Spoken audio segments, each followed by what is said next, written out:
Hola, que Dios te bendiga. Soy Fabián Rubio y qué grato podernos encontrar nuevamente para juntos reflexionar desde la Biblia. ¿Qué hace de un creyente que viva dando un buen testimonio? Podríamos preguntarnos qué hace que un profesional sea un buen profesional. ¿Qué hace de un médico ser un médico reconocido? ¿Qué hace de un arquitecto?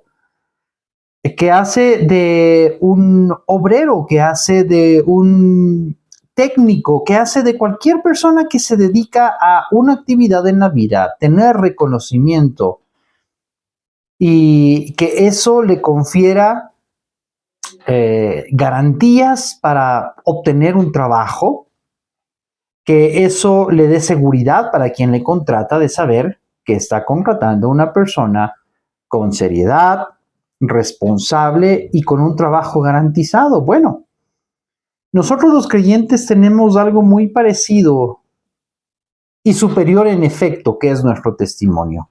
¿Y qué hace de ese testimonio que sea un testimonio verdadero, un testimonio del que Dios pueda sentirse complacido, honrado y glorificado a lo largo de nuestra vida?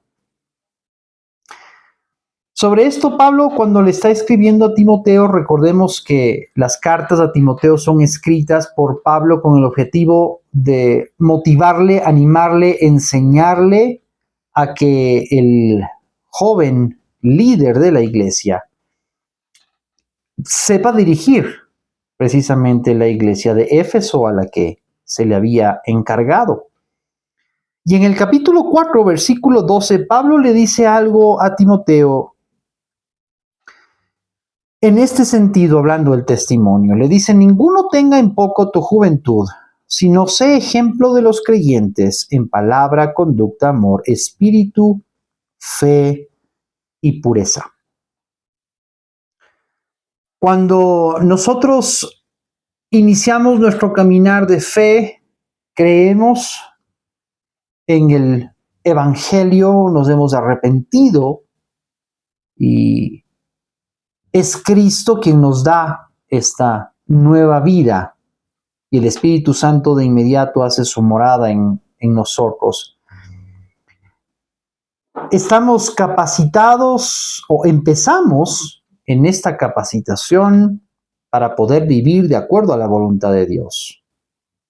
El Espíritu Santo empieza a enseñarnos, empieza a corregirnos, empieza a mostrarnos la verdad de la palabra de Dios y al mismo tiempo el Espíritu Santo nos da el poder, nos da las herramientas que necesitamos para vivir de acuerdo a esa voluntad.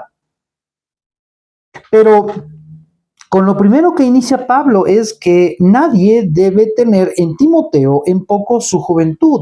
Y con esto yo me pregunto, ¿qué es lo que nosotros podríamos pensar que alguien tiene en poco al momento de nosotros vivir nuestra vida como creyentes? Tal vez nuestro pasado, tal vez nuestra condición, somos jóvenes o estamos ya en una edad avanzada. Tal vez una persona es soltera, tal vez otra es divorciada o divorciado. Tal vez soy inmigrante, tal vez no hablo el mismo idioma, tal vez tengo un color diferente de piel. Nada de eso es un limitante.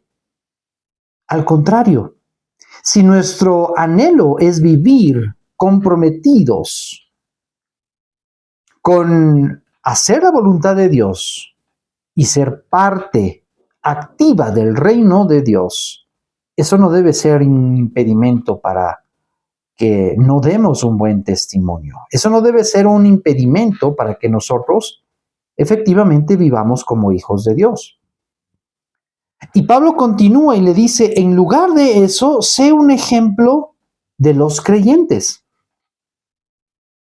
Es decir, nuestro enfoque no debería estar en qué es lo que piensan los demás si estoy viviendo, y mi anhelo es comprometerme con la causa del reino de Dios.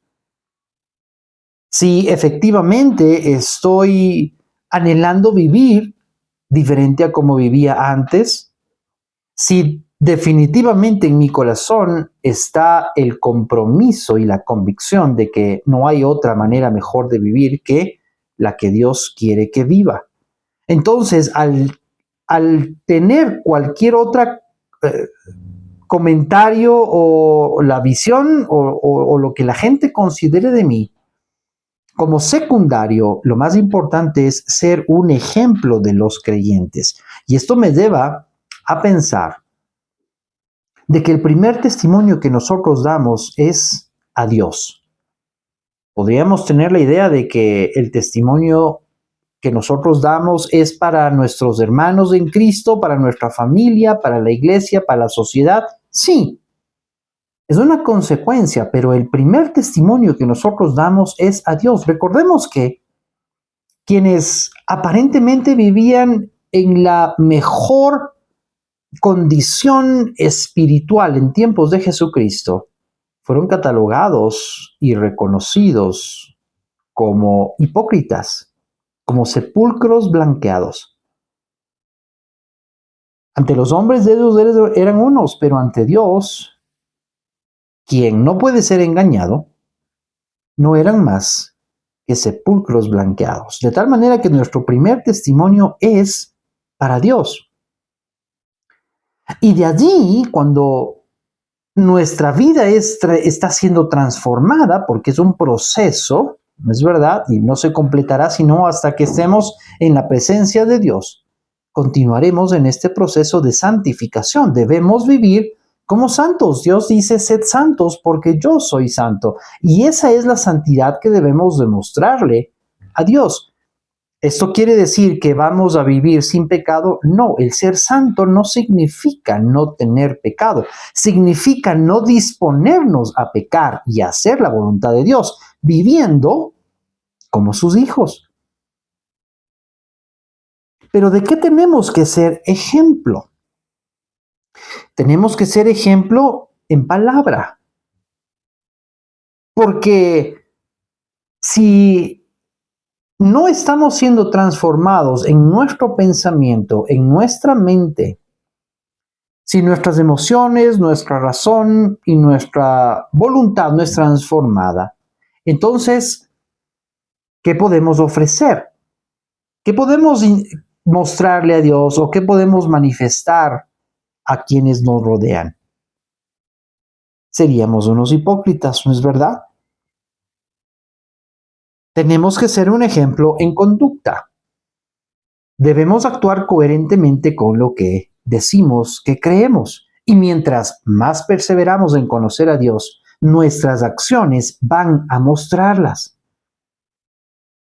Nuestras acciones van a ser fiel evidencia de que estamos comprometidos con vivir de acuerdo a la voluntad de Dios. Y esto implicará que en la vida lleguemos a tomar decisiones que tal vez nos cuesten en nuestra carne, pero en nuestro espíritu sabremos que estamos tomando decisiones sabias que agradan a Dios antes que nada.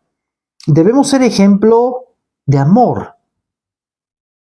Porque si permanecemos en Cristo, entonces su amor es el que se va a manifestar a través de nosotros en acción.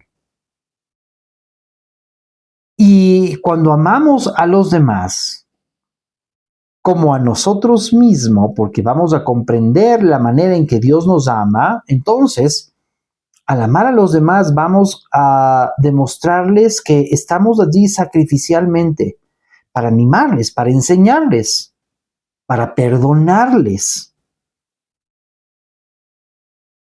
De ahí que el amor es una evidencia fundamental, pero este amor debe ser un amor genuino, no que parte de nuestras emociones, sino que parte de la palabra de Dios que transforma nuestra manera de vivir. En espíritu, estamos aún sometidos a lo que mi carne dice, a lo que mis deseos, mis preferencias determinan, o mi espíritu está siendo fortalecido. Recordemos que la palabra de Dios nos dice que no tenemos un espíritu de cobardía, tenemos un espíritu de poder, amor y dominio propio. Y ese espíritu es el que debe transformar nuestra manera de vivir. Es el que debe fortalecer a este nuevo ser, esta nueva persona que somos ahora en Cristo. ¿Para qué? Para que podamos someter esos instintos carnales de rebelarnos en contra de Dios y vivir como queremos, para que vivamos de acuerdo a su voluntad. Debemos ser ejemplo en fe, porque la fe es la manifestación, la evidencia de cuánto estamos creyendo y confiando en Dios. Cuán estamos dispuestos a dejar en Dios el control de nuestra vida, sabiendo que no hay nada más importante que eso. Y debemos ser ejemplo en pureza. Y esto significa que día a día continuamente tenemos que predicarnos el evangelio nosotros mismos, arrepentirnos continuamente porque fallamos continuamente. Pero no para vivir en una culpabilidad continua, sino para presentarnos de Dios, como dice Pablo, presentarnos y ser un sacrificio vivo que agrada a Dios. Porque este que es nuestro cuerpo ahora es nuestro culto racional. Entonces, cuando nosotros vivimos en pureza, estamos mostrando realmente nuestro interés por alejarnos de el pecado, por resistir a las tentaciones, por vivir de acuerdo a lo que la palabra de Dios me dice que viva. Entonces, en este día yo quiero animarte a que tú reflexiones qué es lo que estás mostrándole a Dios en primer lugar. Si Él debiera hacer un examen minucioso dentro de ti, ¿qué es lo que Él encontraría? Y como resultado de eso, ¿cuál es el testimonio que estás dando en tu familia, en la iglesia y en la sociedad? Recuerda, Él quiere que seamos este ejemplo. Y primero empieza en nuestra familia y en la iglesia. Cuando nosotros estamos conscientes de que Dios es honrado, glorificado a través de nuestra vida, a través de todo lo que hacemos, entonces vamos a ser efectivamente ese ejemplo de los creyentes en palabra, conducta, amor, espíritu, fe y pureza. Ese es el testimonio que Dios quiere que cada uno de nosotros, como sus hijos e hijas suyas, demos. Reflexiona en esto y piensa, ¿cómo puedes mejorar tu relación con Dios para que tu testimonio tenga ese impacto que Él quiere que tenga? Que tengas un excelente día. Que el Señor te bendiga y nos vemos en la próxima oportunidad.